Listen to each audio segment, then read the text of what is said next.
The following program is rated R.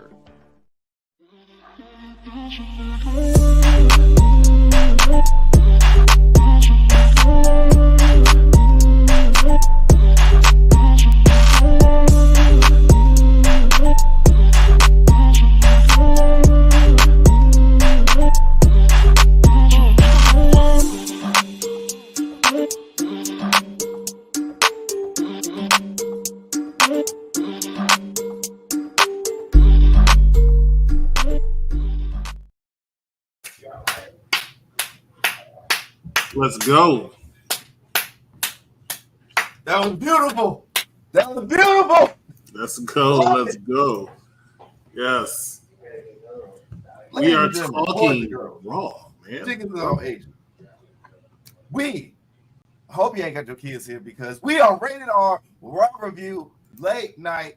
We have a lot in store for y'all. Fuck everybody else who's been shitting on us and has been talking trash. We're back at another episode. You have me, your I'm always gonna say your rookie of the year, and then your most improved of the year at the same damn time.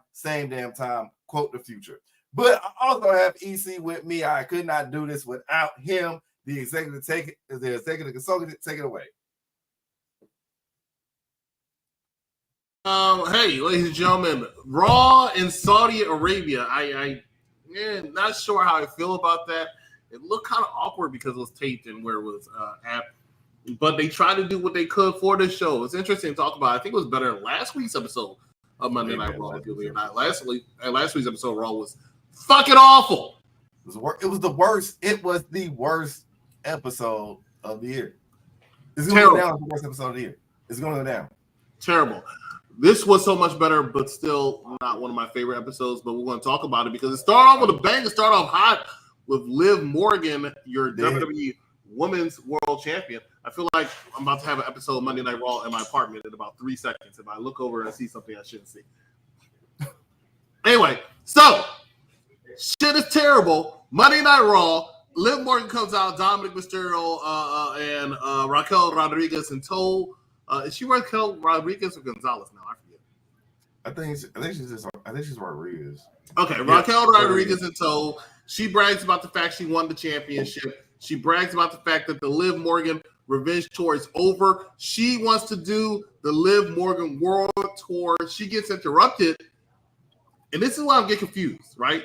I'm not a dumbass, right? I'm a smartass, right? I'd rather be a smartass than a dumbass. I am confused by why Jade Cargill and Bianca Belair came down to the ring. Oh, because them two was talking shit, I think, like on NXT or SmackDown. Just a second. Who the fuck cares?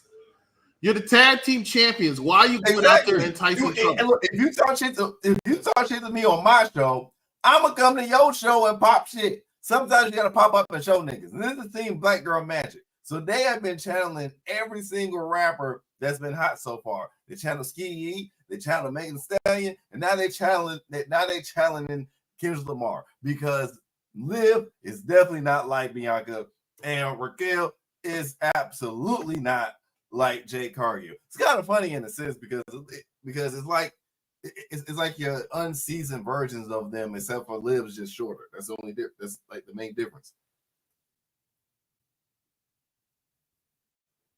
I was a little upset about them coming out, man. I'm like, bro, the tag team champions. I get it because it's like, why are you going for them? And there's so many other tag teams, but they've squashed every other tag team. Yeah, I mean, it did. They've dominated every single tag team. And this is also why I say to everybody that kept on complaining about Triple H not booking black wrestlers, fuck you. Because first of all, Jade and Bianca is carrying this whole entire tag team division. One. Number two, they've been carrying these belts. They have put the most prestige on these belts at this point. What up, Jeff? At this point, they've had the highest prestige. They had the highest build up. I mean, crying out loud, they hosted a PLE with the belts. Because they had to be put on a thing because it was in Atlanta. Atlanta's mostly black. Anyway, look. That being said, it was just stupid. But It led to Adam Pearce coming out and doing something not Adam Pearce-like and creating a battle royal. Winner gets the opportunity to face Liv Morgan for that Women's World Championship. I kind of figured it was going to come down to the 4 that it did.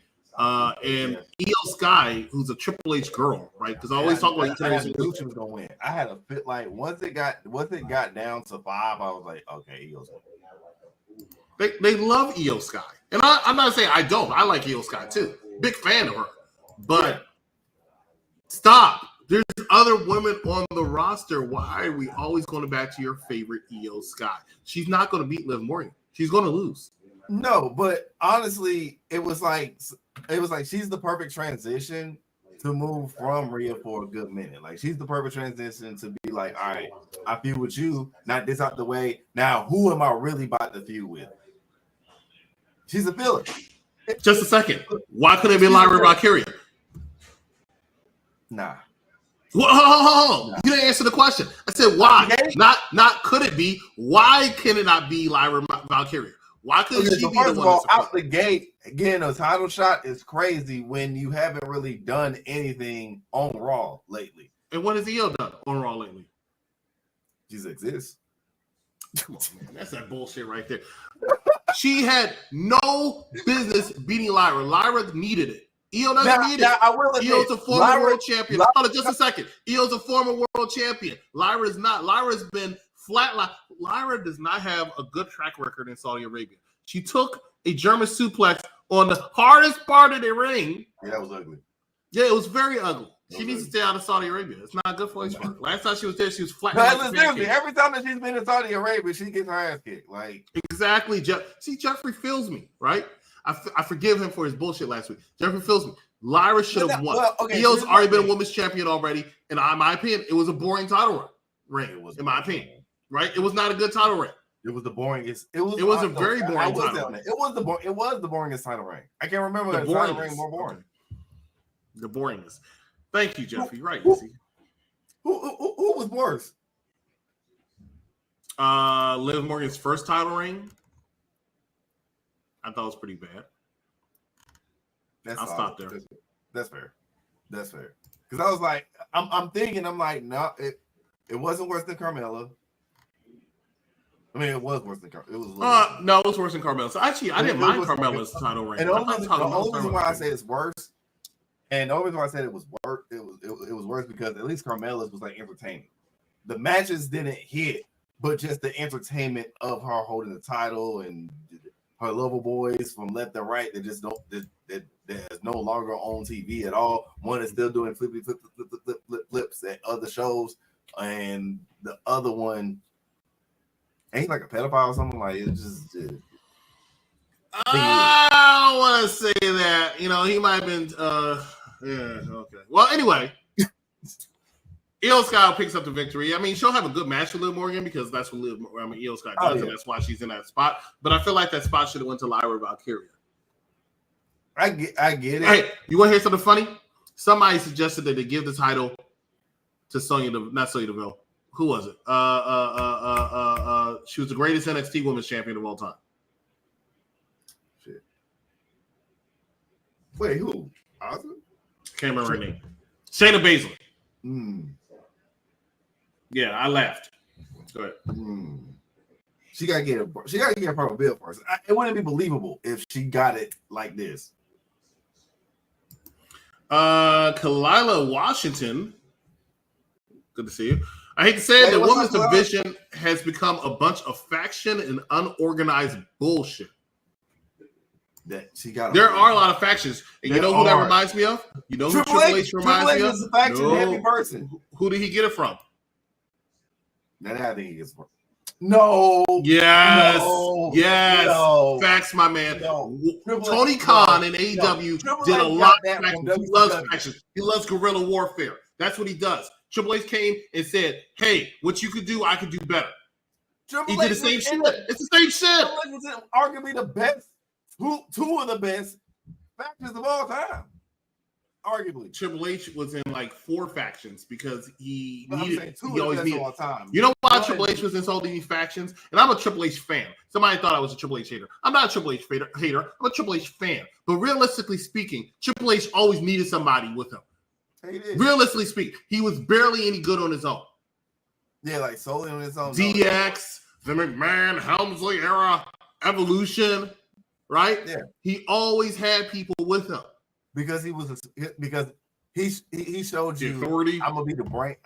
That's why he was the cerebral assassin, because he thought through this shit. He was like Batman with the shit. He was like, all right. Right. Thank you. Jeffrey sees it. He got the rings, right? The crown jewel rings. Hello, MJF. To be honest, Tony's calling. I'm gonna defend Triple H on this. That is better. It's way better than that ugly ass belt. The title is not ugly. The title was just like the AEW World title. The title looks like it looks like the AEW World title because WWE Triple H tries to copy the whackness. That's what they do. Why aren't you admitting it? Why are you defending him? Are you a fan of his or something? No, I don't. I'm not defending the title. You are defending. No, you're defending Triple H. But that's why I would rather have the ring instead of the title. The ring looks way better. And I get it. Just a second. All I want to know is Triple H copying off of Tony Khan? Is Triple H copying off of Tony Khan? I mean, companies copy off each other all the time. What? First of all, TNA copies off of both WWE and AEW at times. You're a Triple H mark. Get out of here. AEW. Triple H mark. No, I'm a Triple H creative mark. I'm not Triple H wrestling. Oh yeah, you're right, because you're creating a lot of stories to defend his ass, right? I'm telling you what he does. What else does Triple H do that Tony Khan does all the time? Press conferences at the end of the pay-per-views. Nah, he was doing that, but he was doing that in NXT, but they weren't doing it on the main roster. Triple H came and all of a sudden now they got a brand on the main roster. Yeah, because he was doing everything that he's done in NXT. Actually, you know what? Damn, everything he has done in NXT, he is doing it, because even in NXT, it's faction heavy. The fact that Triple H is getting all the money from Saudi Arabia to give them episodes of Sunday Night Heat show-wise is crazy work. And you know what? She's absolutely right. Tonight's episode of Raw did remind me a little bit of Sunday Night Heat. You know what else reminds me of Sunday Night Heat? But hear me out. Collision. Last week gave Velocity, because Sunday Night Heat was better than Velocity. Sunday Night Heat was better than Velocity. There was actually a time when Sunday Night Heat was fire. It was. And then they created SmackDown. Sunday Night Heat went. Oh yeah, I mean, there was no point. We got what we wanted. There was no point. We got what we wanted. But yeah, the match was solid. The match was solid and everything, and then the rings, with the rings being debuted. But then we end up having this crazy segment, so back-to-backness of one, the New Day seemed arguing. Yes, it was. But yeah, the New Day was arguing during the interview, saying like, okay, whose fault was it? Who lost? Who was supposed to win? Blah blah blah. Then we got the reason why, if people had paid attention last week, why Miz got kidnapped. Why? Because long ago, and it was a great callback, to be honest. That was crazy. I forgot to put 2 and 2 together. But long ago, when Miz was awesome and had the IC title, he brought along 2 people. Yeah, the Mr. Rush. And said, I would never leave you. Well, he left them. He lied. Just a second. Have you seen Bray Wyatt? He dead. What about Bo Dallas? Half dead. Curtis Axel. Fire. I would leave them too. Every single one of them. Bo Dallas and Curtis Axel biggest run was when they were the Miz Taraj, right? Because everybody who deals with Miz gets the Miz rub. And then when they leave the Miz, they get you don't expelled. Tell somebody you would never ever leave them and then just leaves them. Like, nah, you just don't say that. You just don't say that at all. He's here. But one day. But like I said, you for him, they just don't ignore that. So I thought it was, him betraying R-Truth, that R-Truth is like the most beloved. But I'm like, damn, this is actually deeper. So him doing that, and then plus him betraying Truth, him also betraying Truth was probably like icing on the cake for them. And was like, fuck it, because even they said it was never about the Final Testament. So, which means to tell me that after they done with the Miz, they've had to mess with the New Day, because New Day is definitely about to lose these titles real soon. I hope it's not to War Raiders, but they about to lose the titles, and their possible next feud will probably be Wyatt Sick. After Wyatt do whatever they want to do to Miz, I don't know what about Miz. Miz ain't going to be back until Miz going to be so messed up. He going to be at World's End. I don't know about Miz being a company's end. I'm just concerned about the fact that they're showing this footage of these people kidnapping a treasure in the Miz, right? All because they're upset that their career fizzled, right? Bo Dallas' career fizzled. It was only picked up 17 years later because his brother died. Let's just be real. Well, I mean, So he just copied everything Bo Dallas and Bray Wyatt did. That's all he's doing. Uncle Howdy, you was not going to act like Uncle Howdy gimmick was. Well, you don't even like Uncle Howdy's gimmick anyway. Uncle Howdy's gimmick that actually appreciate Uncle Howdy's gimmick before Bray died. But was the gimmick good? Was the gimmick good? Just a second. Was the gimmick good? Well, which one? Uncle Howdy. Before Bray died, Bray Wyatt, I said diet. That's terrible on my part. Before Bray Wyatt passed away, did the Uncle Howdy gimmick get over on the fans? Was it good? Yeah, because he did the leg drop. Everybody lost their mind. You're lying. Where's Roman Reigns saying you're lying? He did that leg drop. And matter of fact, Roman Reigns is the reason why Bo got buried. But anyway. First of all, did anybody think it was about the Final Testament, or do we all now all know it was the Miz? Like, that was no secret. Uncle Howdy gimmick was not over. The man just came out there.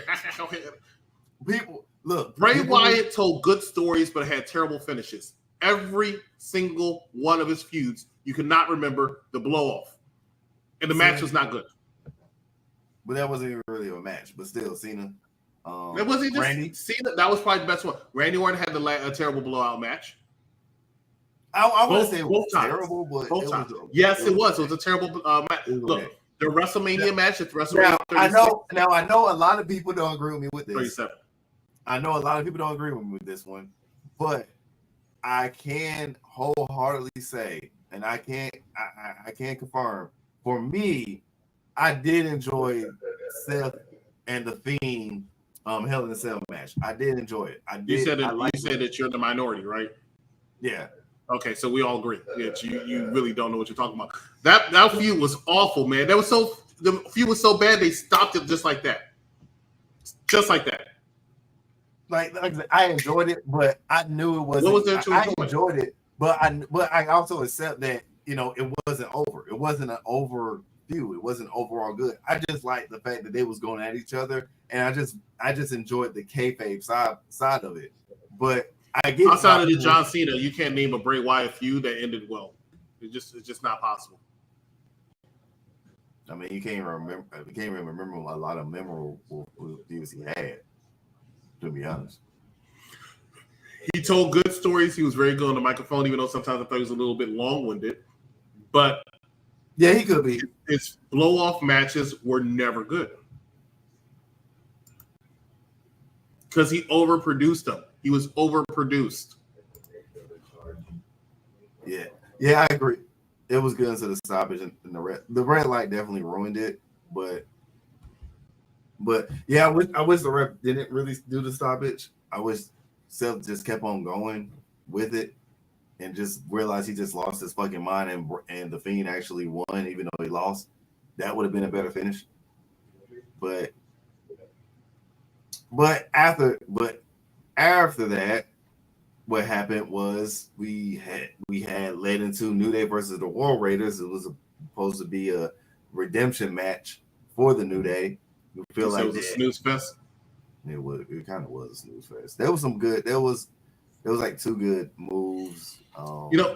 Remember Pepperidge Farms? Do you remember a time when New Day used to put on fire matches every week? Oh yeah, yeah, I remember those times. It must have ended during their 9th anniversary. Yeah. I still like the New Day. Don't get me wrong. War Raiders, we discuss every single week. They're boring, they're dry, and that's a compliment to them. Now, I will say this though. I will say this about the War Raiders: the entrance, the walking down the ramp, and that's pretty cool. Keep that energy. I like the energy. I just don't know what can get them completely over. We'll get them over is if they got terminated tomorrow, and then they showed up on the Whackness on Wednesday. That will get them over. But on Monday Night Raw, each and every single week, they will never, ever be over. They came out there, he's yelling, they try to look excited, and you know who didn't look excited? Every fan in that arena. No, there was actually, there's a picture. Telling another lie. Also, justice for Jay to become an individual, then get shoved back into a faction that's break off from the faction he was in. Do better, Hunter. Well, I mean, it's family. It's family. Okay, Jimmy Uso. It's family. They can't do the war thing because they're heels. And the war is supposed to be babyface. That's just weird. They should have just continued it. When they were on the main roster before and they were doing this, they weren't. What made it confusing was when they came out, when they walked down the ramp, they weren't acting like heels. Like they was acting like faces. Well, you know what? To your credit, they actually might be faces, but every single week they've been treated like heels because they're facing teams that are more popular than them. Now, granted, you know, the Outrunners are probably more popular than War Raiders, but that's just how it is. Definitely. What do you mean? Not. What do you mean absolutely not? No. You know what? I'll say this about Outrunners.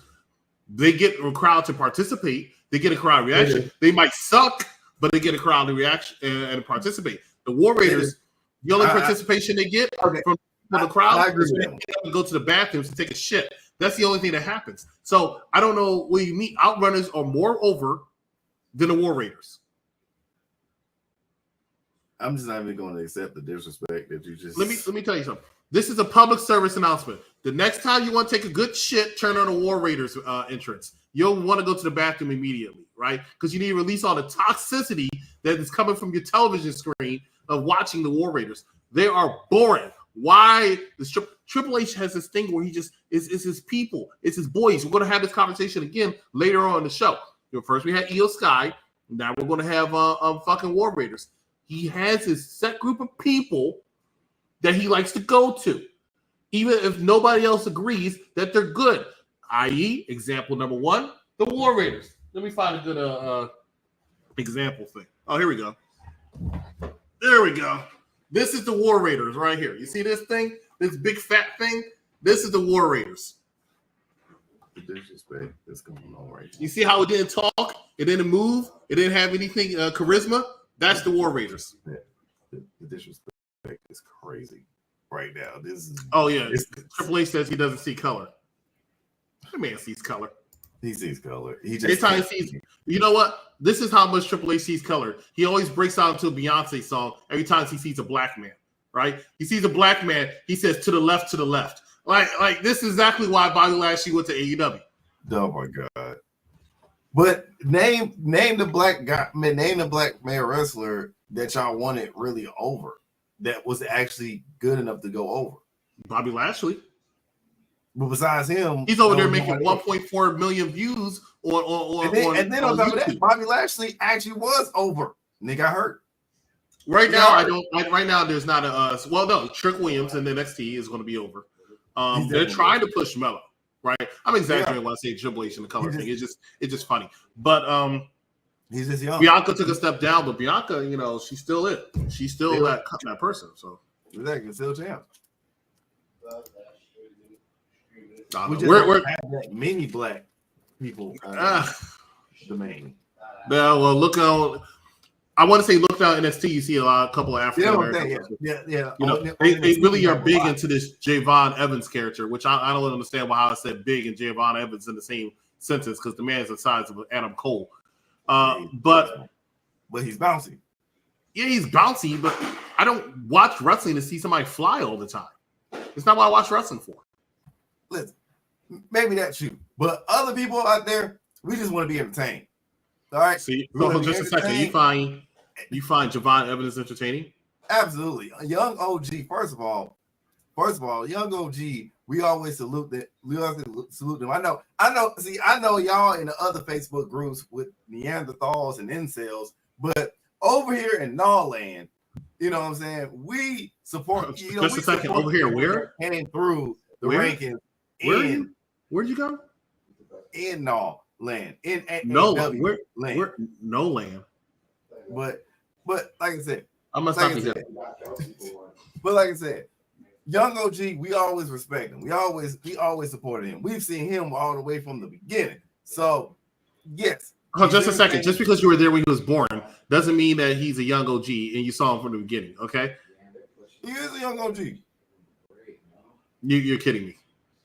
He's young OG. Is that not what he's? Is that he botched the RKO?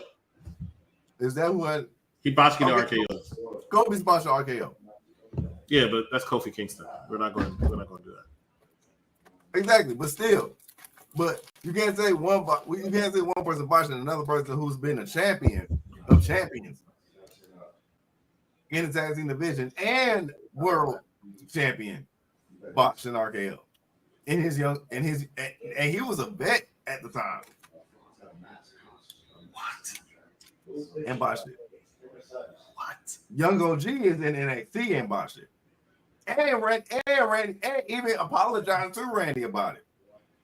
He should have apologized for saying, "I'm sorry, I knew I was not ready to be in the ring with you." And he probably wasn't. It was probably too soon for somebody like Randy. But it's too soon for him to be on TV. First of all, he needs to see a gym, right? You're a hater. He needs to see a gym. I don't hate skinny people. I don't hate skinny people. How do people say I hate skinny people and they also say I hate fat people? I don't hate fat people. I don't hate skinny people. It's just that when I'm watching wrestling, there's certain ways you should present yourself. And if you look like you belong on the streets and arrested, I don't want to see you on my TV screen. And Javon Evans, the young OG, does not look like he belongs on my TV screen. Yeah, he doesn't look like he's beat up anybody. Let me ask you a question. Your homeboy. He wants to watch. He's the only type of matches he wants to watch is big meaty man slapping meat. That's what I want.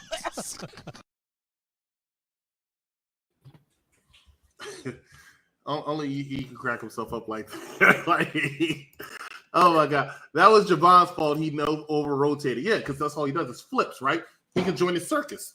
Zayn Silence says EC was a body shaming. I'm not body shaming somebody, right? It's body shaming. Then y'all say I body shame fat people. I don't body shame fat people. Well, I don't know the fat person that you body shame, so I can't comment. Unpopular opinion. Jacob is way too overhyped and is just great value solo. He usually just irritates me. All right, this is the first thing she said that was completely false. Jacob is not overhyped. Jacob is very good. He adds a lot. If you look up the definition of a crash out, it's Jacob Fatu.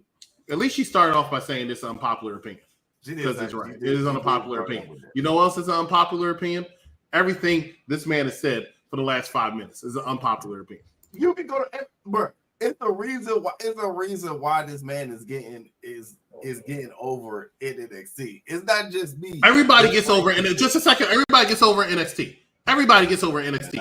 If I brought a handkerchief out every single week, those fans will make a song about it. That's what they do, right? That's what they do. It's about Callie J says Jacob is over Solo, but he loves him. I love you, my tribal chief.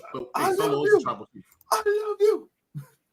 Hey, shout out to Solo Sikoa. I know this is not a SmackDown, but shout out to Solo Sikoa. This man pinned Roman Reigns clean. Clean. Smack that boy down. I mean, yeah, help, but still. Funny Z. But anyway, so after the 29-minute mark, we should go ahead and get into the commercial. So go ahead and select one. No, I got you. But hey, John, we'll be right back. Stay with us. Unpopular review. Whenever he decides to play it. What's her name? Yeah. What's her AEW name? It doesn't matter if she has the belt. She should be. She's the CEO.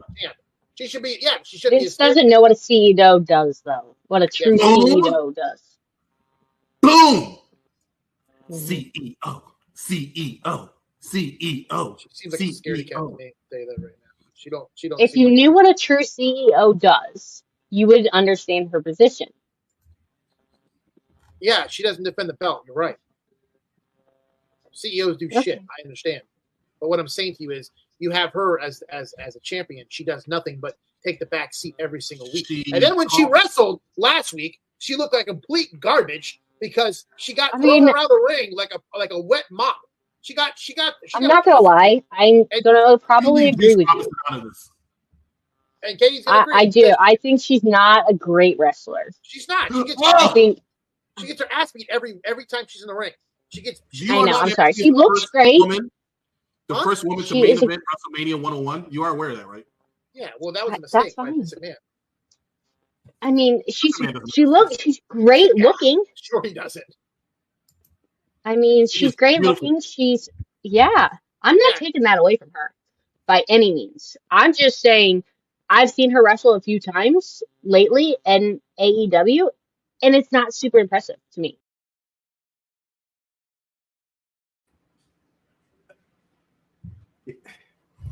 That is the AEW review with Cactus Katie, Venomous Vincent, and Dan the Man. This Wednesday, because NXT is on at the same time, they're going to do a simulcast between NXT and AEW. So that's Dan the Man, Venomous Vincent, Cactus Katie, Bad Guy Jack, as well as the Wrestling Doll. And I think I'll be making a moderating appearance on that one. So looking forward to that one.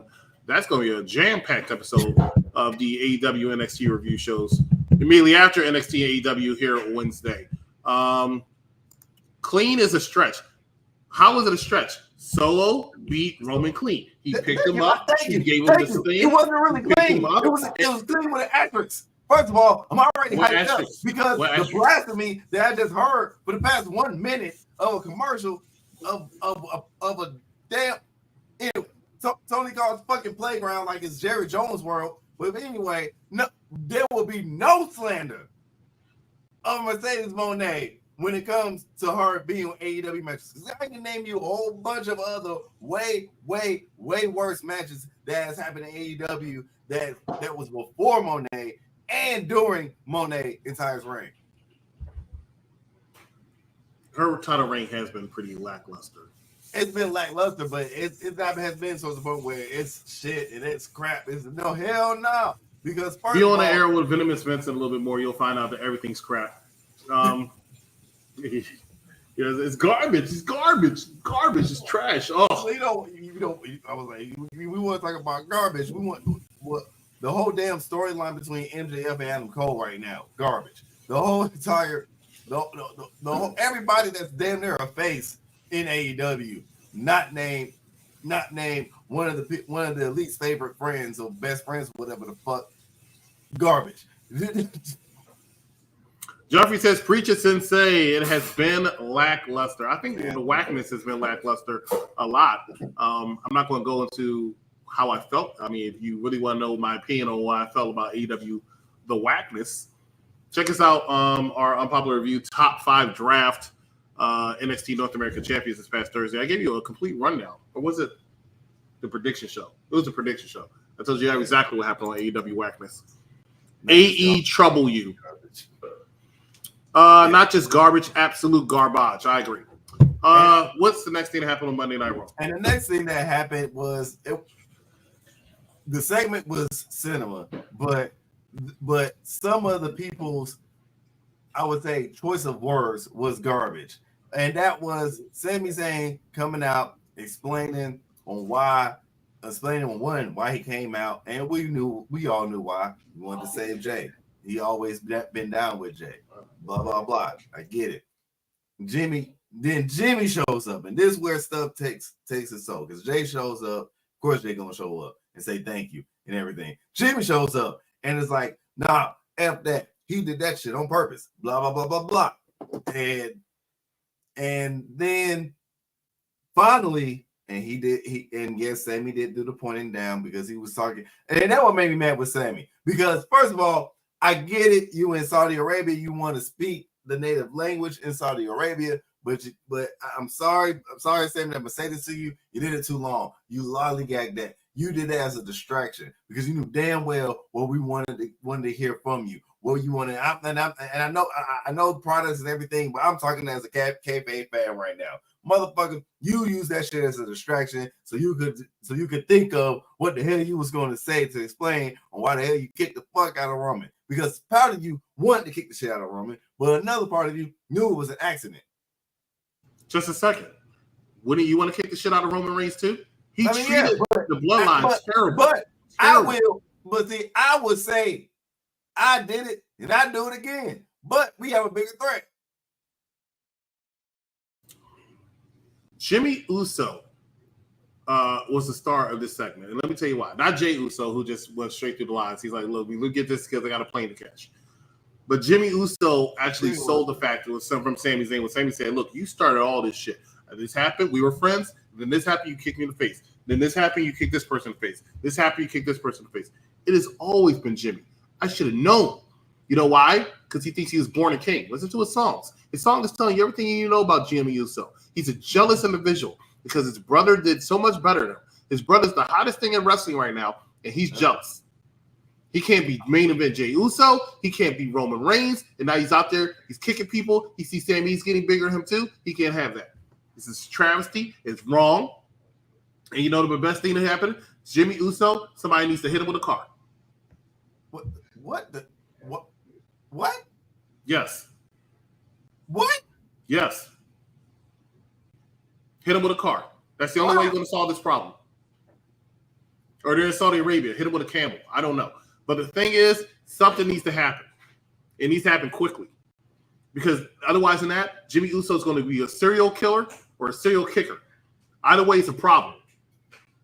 There's nothing wrong with Jimmy Uso right now. Just a second. Yes, there is. Did he not kick Sami Uso? Did he not kick Sami Uso before? That was that before. Did he not kick Roman Reigns before? He was the first person to kick Roman Reigns. He was the first person to kick Roman Reigns. Was it not deserved to Roman? Not a car, maybe clip him on a bike or something. No, that man is big. Have you looked at Jimmy Uso? He's pretty big. He's pretty fat. He needs to see a gym.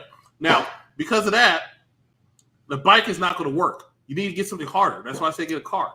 I'm a nice guy. I don't want him to die. I didn't say a bus, right? I didn't say bus. I didn't say a train. I didn't say a plane. I said a car, right? It don't even have to be a big car. It could be a size, like a Ford Focus. But he needs to be hit with a car, not some sensitive to him.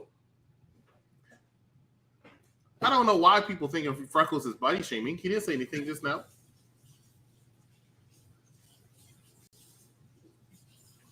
Good that fat. Like it's you. Literally saying fat.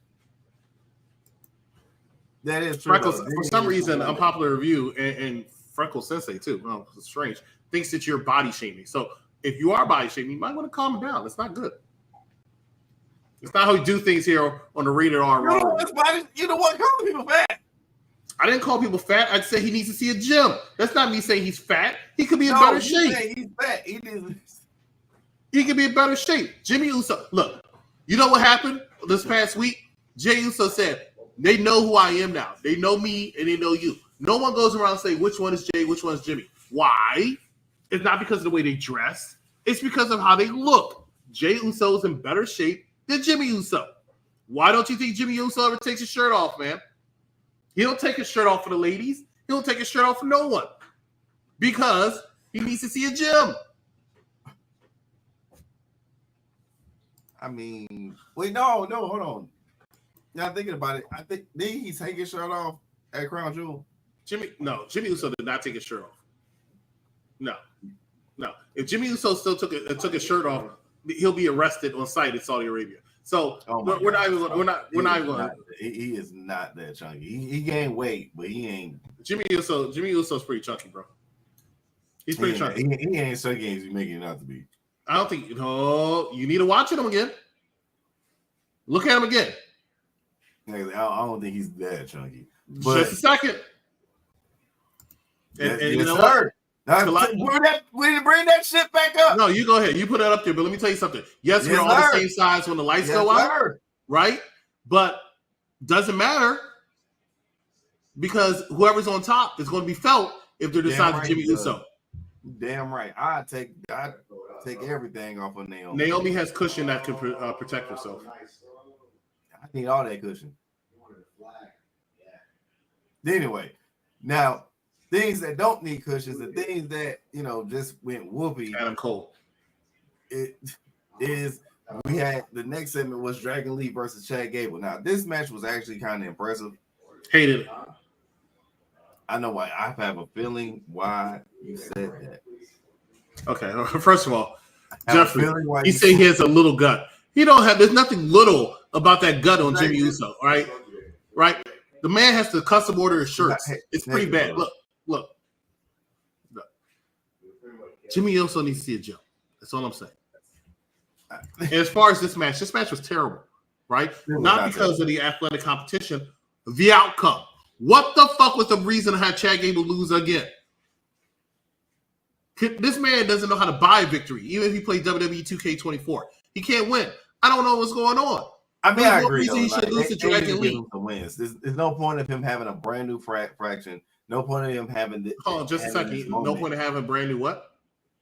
But I was trying to say faction. I know I said fraction, but faction. Yeah, dang, that's because Chad Gable's a fraction the size of Kurt Angle. Me and Shannon Sharp is on one today because he was blustering and flabbergasting as well. But the match wasn't bad. I would say the match wasn't bad. The match was entertaining. The match was good. I just didn't like Ray's slow ass coming down. Ray is definitely injured. He couldn't even really run down there. He walked. Bro, like he did not run at all. Like he did one of these moves. And then he couldn't even protect his mask. His mask came off. His mask been coming off more than every time that Jacob Fatu uses a condom. It's ridiculous. But the bottom line is Chad Gable picks up an L. It was ridiculous. Why is he doing it? I don't know. The man, it could be a top heel in the business, but for some reason, they keep giving him L's. But they keep giving him TV time because he's so solid in that ring. Triple H, do better. He's always going to be safe, and he's always going to be solid. So that's why he is who he is. But honestly, where does Dragon Lee go from this? Does he get a title shot? No, he's not going to get a title shot. I think Dragon Lee is being pushed for one reason only. Rey Mysterio. He's very high on Dragon Lee, and Rey Mysterio has a lot of pull backstage. So Dragon Lee's going to start picking up victories. It's going to be a slow build because he can't get there that quickly. But he is going to start picking up victories and look more of a credible threat. I did beat that. I didn't see it. I saw it on Twitter though, or X, I should say. But honestly, what was mostly impressive for me in this whole time match was Ivy Nile choking the shit out of Maxine Dupree. Like how impressive that move is every time she does it. It's like she does it with more force every single time. It's like I agree. It was very impressive to see Ivy Nile choke out Maxine Dupree, especially since it didn't happen on Raw. But when she did it to Zelina Vega, it was even more impressive. My bad. Had to look. After a while, when you have a representation of just choking bitches, like you just get the names mixed up. Hopefully people don't have a reputation for choking bitches. That sounds like someone who needs to go to jail. That sounds like somebody needs to go to jail. Ivy now has a reputation of choking bitches. Okay, like, all right. Okay. This is not like her first and second choke out. The way you said it was like Ike Turner was out there or something, but yeah, you're right. It's Ivy now. Ivy now is Ike Turner. Oh my gosh. Choking everybody. She's choking everybody. But like I disagree with Bleacher. So according to Bleacher Report, they gave that match an A. Hey, look, players fuck up sometimes too. Players fuck up sometimes.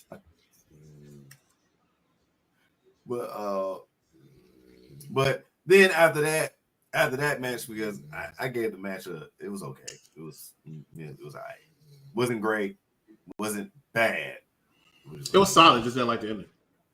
Yeah, I didn't like the ending. But then we had Gunther talk about his loss to Cody Rhodes and everything, and then was talking about, hey, Sheamus wasn't even supposed to be on this fucking card, Little Wick. So what you gonna do, Ludwig. Now, at this point, I'm curious to see if Ludwig breaks away from Gunther or it's got to happen sooner rather than later. But because they're going to want Gunther by themselves. And if you actually pay attention, they aren't together as much as they used to be. no. Lewis been doing his own thing a little bit. Gunther's been doing his thing. They just get together when it's necessary. But Sheamus has gone on record saying he's never facing Gunther again. I wouldn't either. Yeah, he's never. So I already knew if I already done 20 years in the game, I've done multiple surgeries and I got out, and I was almost done with my last stint. I'm not going in with a dude that literally can tenderize my pecs like it's raw steak. No. I'm not getting a man. I'm not getting in the ring with that man ever. Everybody has to praise Cody. He did. I did like that. And I always like the fact that Gunther said that both of them must be better. He didn't just blame Ludwig. He blamed himself as well. So yeah, I mean, but you know what? He's never really been a delusional heel. You know, he's a heel, but he's always, gave respect. Even when Sami Zayn beat him, he said, "Okay, he beat me. He was a better man. I'm moving on." Mm-hmm. I don't agree. I thought Gunther should have won, but I knew he was going to win. Definitely. I knew he was going to lose, but I thought he should have won. I definitely he needed it more. But I also thought Nia should have won. So, well, no. So I knew Liv was going to win because I thought Tiffy was going to cash in. I thought Gunther was going to win because Kevin comes out and fucks Cody over. That's what I thought was going to happen. Well, I already knew Liv was going to win because Tiffany and Nia are having issues, but I knew Tiffany wasn't cashing in. Tiffany's not cashing in until next year. Okay. As far as Gunther and Cody, because Liv was winning, Cody had to win because they wanted one person from Raw, one person from SmackDown. Yeah, and it made sense in that way. It did make sense in that limelight. Oh well, 47-minute mark. We're almost done anyway, so go ahead and throw the last commercial up there, and then we come back and we have last bit of things to talk about. All right, so we're gonna do one where we already said one half of this Duo Fest is going to happen on Wednesday. So why not we show you the other half of the Duo Fest is going to happen on Wednesday? NXT show review. Come with you with Bad Guy Jack and Sabrina Estella. Anyway, so he's backed up because he wants no piece of Nathan Frazier, right? Because Nathan Frazier actually has some muscle on him. He runs into your boy Wesley, who also has some muscle on him, right? Wesley laughs in his face and says, hey, you're not successful, kid. You've never been successful, kid. The only time you were successful is when you got slapped by the doctor because you actually started breathing when you got out your mom's womb. Then, after Wesley says it, he does the same thing all of these little young thugs do. Right? You know these little young thugs your age. You know what they do? He pulls up his pants. Did you see it? Tell me you saw it. Tell me one of y'all saw it. He pulls up his pants like he's about to swing. Did you see it? No, I didn't see that. Just a second. Somebody saw it. I know somebody saw it. This motherfucker pulled up his pants like he's going to do something. He didn't want no part of Wesley, right? He looks at Wesley. He says, "Oh wow, you actually see the gym. The last gym I saw was the gym that was my third grade teacher. Pay attention to him. Pay attention to him, Sabrina." You trying to be funny too? Look at it. You see it? Did you see it? Yes, I saw it there. Right? That is, I'm about to fuck you up. But he ain't want no piece of Wesley. You faking. He knew his boy was there going to hold him back. I've seen many of people do that when I try to kick him out of my hotel. They look around and see somebody's going to hold him back, then they're going to act like they froggy. You ain't want none, little kid. You ain't want none. You know what? Even though he wanted to play NXT with Bad Guy Jack and Sabrina Estella, I actually had to sub that episode, so I was in that one. Just like the AEW episode, I was subbing for Dan the Man. But anyway. So the problem is that sometimes in these clips, we see the thumbnail, and some people just look alike. And especially when both people. Hold on, just a second. Are you about to be racist? Hold on, let me make sure. Let me look. Does not help at all when both of the same people wear shades. And so you're trying to guess, all right, I guess this is one. But no, it was EC day when it came to the damn commercials. Just a second. You know what? I wish, and I let you play both commercials, right? Because this is your running thing. But I'm going to get a conversation, I know, from our illustrious leader, Mike Knox, because we didn't play one of his commercials, right? Even though His commercial is as long as Monday Night Raw used to be. So, but we know what? It's fine. It's fine. We'll try to play it. Daylight savings time. It's terrible, right? When it starts getting dark, time is really fucking me up. Yeah, it's terrible when it's like 7 o'clock at night and you feel like it's 10 or 11 o'clock and you're ready to go to bed. I hate that. I honestly thought, like, before Raw started, I thought it was already 9 o'clock. No, and then the further north you go, the earlier it gets. Because I know in DC it gets dark around 4:45. Here it gets dark around 5:45. So I'm thinking Atlanta is probably like 5:30, 5:20. Yeah, it's about like 5, 6 o'clock. To get. But all right, so we got the last final thing that happened, which is the number 1 contenders fatal 4-way match, and one of the 2 people that I thought was going to win this won. Actually, so we had Bronson Reed. We had my bad. It's kind of spoiled that for y'all. I mean, it felt like Bronson was in the match.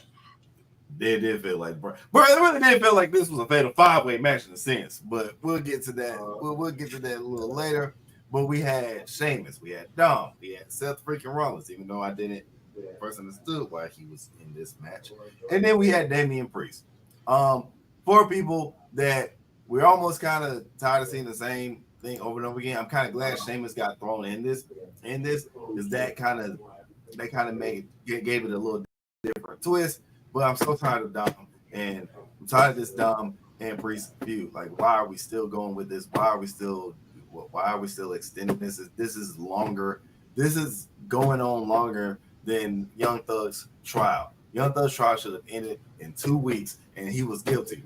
But anyway, the match overall was solid. The match came out to be what I expected, and then all of a sudden, well, first of all, everybody wanted to take turns on Dom because first of all, you had Sheamus doing the Belfast, and then Priest wanted to do his thing, Seth wanted to do his thing, but then Seth wanted to do his thing and sneak in the pin. It was like, hey, look, I know I'm a face, but hey, I've got some more heel stuff in me.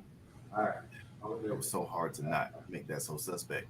But anyway, so then the rest of the rundown was Bronson fucking Reed. It's always Bronson fucking Reed shutting shit down, fighting every fucking body, getting everybody tsunami, you get a tsunami. Oh, he was open with the tsunamis. This nigga was just mad as fuck. But then all of a sudden, I thought Dom was about to win this. I was like, oh yeah, he's definitely winning this. I thought he was going to win before the match. I just had a feeling. But then Priest once again just getting booked way too powerful at this point, and comes back, quick ass choke slam, 1, 2, 3 pin, and he's your number 1 contender again for Gunther's title. But technically, it's not again because he never got a rematch for the title. But I will say that I already knew Damian Priest because they were already teasing and building for it. Dominic Mysterio was just a red herring. And to answer Jeffrey's question here, I'll hold up, did Dom win a number 1 contenders match last week or a chance? It was a chance to compete for an opportunity. And that's what Adam Pearce told him. It was a chance to compete for an opportunity. And this was his coming out party. This showed out. This was him being able to do something. I wasn't a fan in the ending because I felt like it kind of made Dom look weak. He was the only person that wasn't destroyed by Bronson Reed. And when you have him lay out all 3 members like that, then he should be the one to go ahead and sneak in, right? But it's not going to be Gunther versus Dominic Mysterio. It's just not, especially in Survivor Series. That's just not the way it's going to go. So it's always going to be a writing on the wall. It's going to be Damian Priest, who's been buying his time pretty much and being patient so he can go after backstage, so he can go after the title again. He's not being Gunther though, but that's what it was for. No, he's not. Because and it's because Finn is gonna screw him over. That's a possibility. What I want to talk about is the same thing I talk about every single week, and that's the Bronson Reed factor, right? You have to show me where he's interesting when he's not causing chaos. And that's where I think we lose grip when it comes to Bronson Reed. Yeah, so when he's out there and he's causing chaos. That's what getting him over. Like he was always like talented or whatnot. He's decent, but he's not really over. The crowd only reacts when he's doing all those backstage skits where he's destroying. When he's doing out there being that monster. But you gotta think about it in this way. It's the same thing with Braun. Braun was mostly over when he did dominant style of wrestling. I disagree. I think Braun is more charismatic than Seth Rollins. Not Seth Rollins. I mean, he is more. He is more. I do agree that he's more charismatic. But I'm just saying, just in the sense of. And I agree. That's what helped get him over. You're absolutely 100% what helped him get him over. It's like that powerful running around doing that type of stuff. That what got him over. The ambulance match versus Roman. Definitely. His matches versus Roman, the way he acted. And they mimic a little bit with Bronson Reed. Him throwing fans is kind of like when that time Braun threw a chair. But Braun was able to adapt and really connect with fans and find out what would be entertaining. There were his interviews where he was speaking. Him saying to feed me more, get these hands. It was really over for a while. Like, but I mean, Braun is not doing too. That's the other problem. Plus, Braun was tall. Bronson's short. They try to make him be seen all taller than he is. Another problem I had with Bronson Reed is the fact that during his match with Seth Rollins, now granted, he probably has better cardio than me. He was getting winded. Agent Otis. He was getting winded. He was what? Getting winded. Bronson Reed was getting winded in his match with Seth Rollins. You can see it. He was. You can see he was. He wasn't used to it. Like let's be honest. That match went on longer than I expected. Yeah, well, I mean, because Seth Rollins is stuck, who's too injured. But I don't know. Bronson is when he's causing destruction, even I find him interesting. I can't deny that. But I'm just saying, there are times where it's like, okay, stop that. Well, like it's the same thing I say about Bray Wyatt. I'm very critical, but I'm fair critical.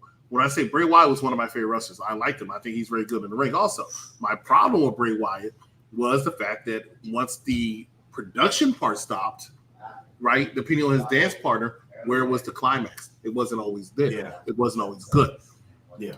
There are certain wrestlers who are great on the mic, like Baron Corbin. I love Baron Corbin. I thought he was fantastic. Oh, yeah, I love Baron Corbin on the mic. He was great on the mic. He knew how to entice the fans. Very few people know how to entice the fans like Baron Corbin. At that time, I think it was only Baron Corbin and Ezekiel. Or not Ezekiel, Elias, right? Walk with Elias. He was super over, all that other stuff. But when Elias was no longer strumming that guitar and on the microphone, you had to watch his match. Yeah. You can't tell me your favorite Elias match or Ezekiel or whatever the fuck his name was. You can't tell me your favorite match with him. It doesn't really exist. And it was only because of the promos. It was just because of the promo. So when did he get hurt? He got hurt during the pandemic because the crowd was not around to react to him. It was the same thing with Baron Corbin. Baron Corbin was actually entertaining. But when the crowd wasn't around, you were forced to watch his match. Just watch his match and not hear the crowd react to him. This man is pretty boring. Yeah. Now, granted, I think Baron Corbin is a good talent. Like I said, great on the mic. And I don't think he was a Triple H guy. Right? No, he was not a Triple H guy. Baron H Corbin, when Vince McMahon was around, was always getting gimmicks and stuff. He was always doing something for the most part. Constable Corbin, King Corbin. But it's just it was like Corbin, Happy Corbin. When did Happy Corbin? Except for Happy Corbin, nothing really stuck for a long time. Like it just, besides the Lone Wolf gimmick, nothing just constantly stuck where it was like championship wise. Yeah, he can win a champion. He can win a championship with this gimmick. I think the closest one was Constable Corbin. I think he'll win a championship. I would say the closest one for me was when he first went back to NXT. I mean, he was doing good work down there, but he was on the Shaw. When he got back to the main roster, he was on the Triple H game. Like I say, he wasn't a Triple H guy. Triple H likes his guys. Why do you think Bronson Reed gets pushed every single fucking week? They want to make him work. Yeah, that's the guy. They want to make him work for some reason. When Triple H got the reins to the keys to the kingdom, he called all these people back there he wants to make work. Who was one of the people bring work? Bro, let me tell you something. I've never been a fan of Bronson Reed. Okay? Did you hear me? Let me say it again. I've never been a fan of Bronson Reed. Right? The only time I was ever friendly with Bronson Reed is when I went to Old Country Buffet and we both were waiting for the same prime rib. Look, never been a fan of Bronson Reed. Vince was like, I'm cleaning house. Vince, actually not Vince. You know who makes those calls? They probably thinks it's Vince. That's not Vince. You know who makes these calls to terminate people? It's Nick fucking Khan. Have you ever seen Nick Khan? Never. Yeah, you never really. That man looks no nonsense all the time. All the time. He looks like he's ready to fire somebody. If you pull him up on your thing right now, if Nick Khan video called me right now on this computer, I would think we're about to lose unpopular review because he's going to fire me. That's how serious Nick Khan is. Right? Yeah, they fired Bronson Reed. Triple H comes back. Oh, I'm going to call back. He called back Bronson Reed for fucking what? Yeah, I ain't even gonna lie. He does look like he'll fire somebody real quick. He called back Tegan Knox for fucking what? Yeah, I didn't understand that. For fucking what? Tegan Knox, or as I like to call her, Tegan Knockmead? No, for what? Makes no sense. Triple H and his guys. Tegan Knockmead is wow, but that's it with the rest of the card. Any last final thoughts that you had about the show overall? I'm glad they're back in the United States next week.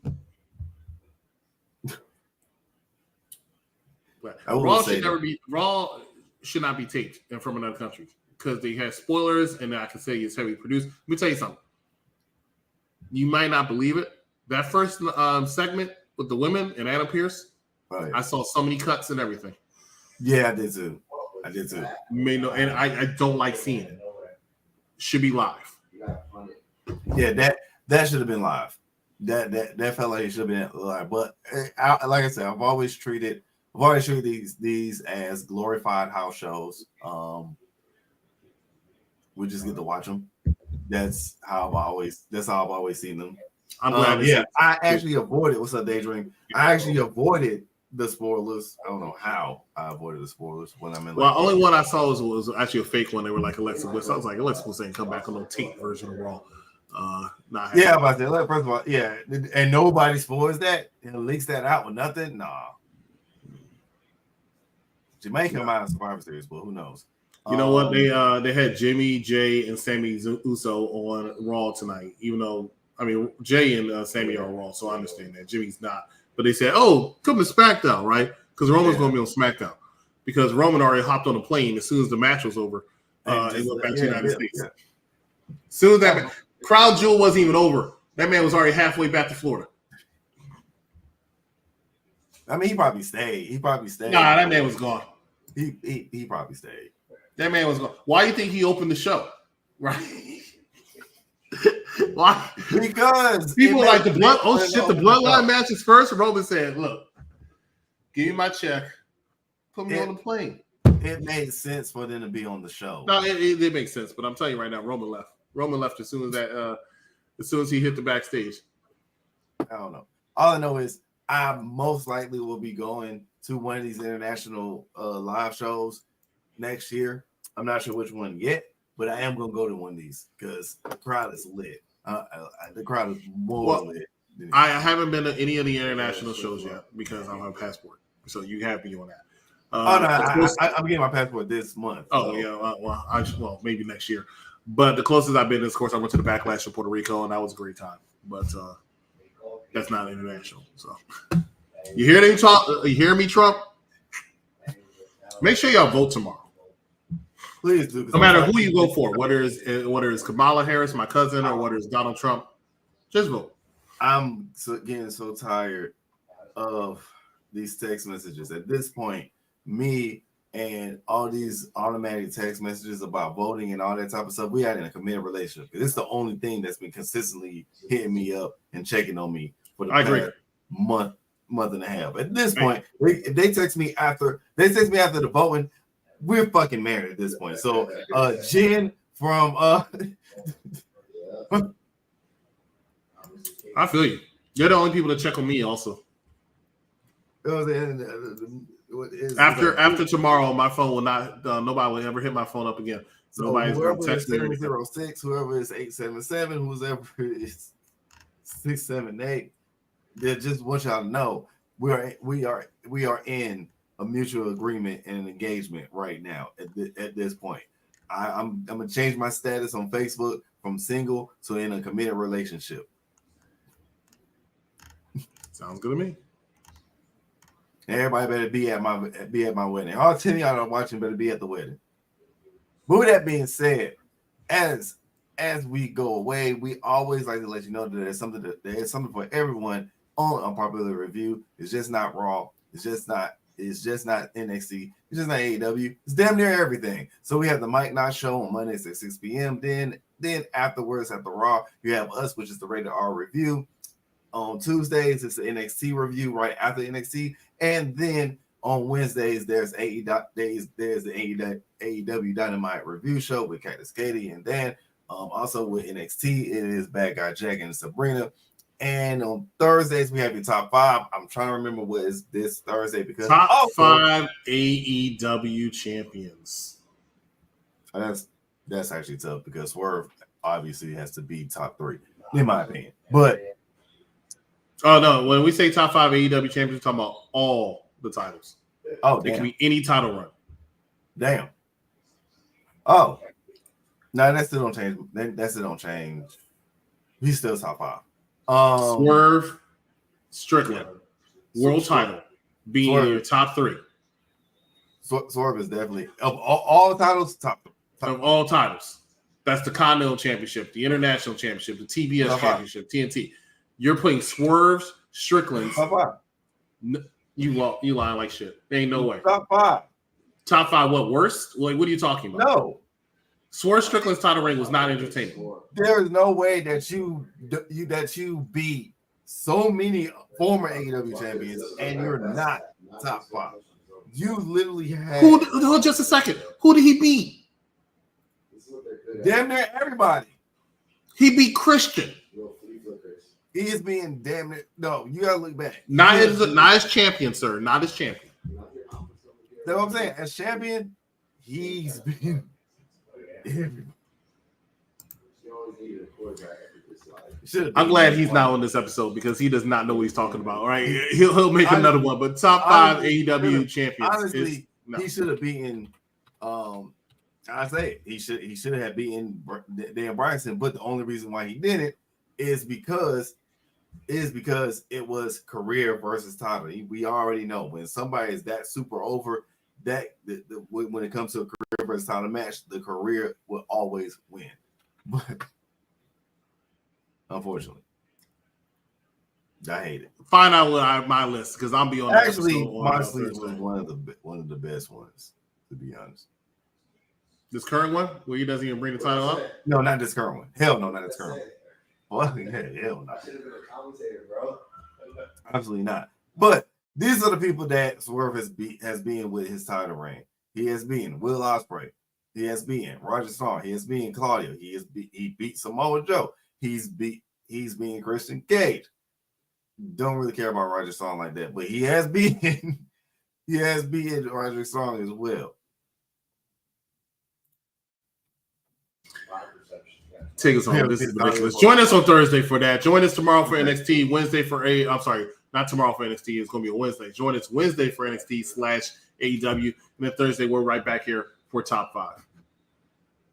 And also, I will be on the entertainment side on Thursday night as well with the Wolfpack, me, Mike, and Vincent and Victor.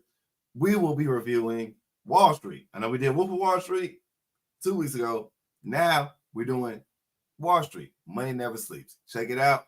Also, we watched the movie because we're going to go into some of the stuff that what we liked about it, what we didn't like about. And this is going to be my second time in a row seeing this movie because I've only seen it twice now. So this is going to be really interesting how my take is. But as always, with that being said, we love you guys and we could never do this without you.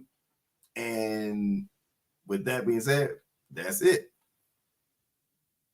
And I forgot how to do the outro thing. Just hit end stream. Yeah.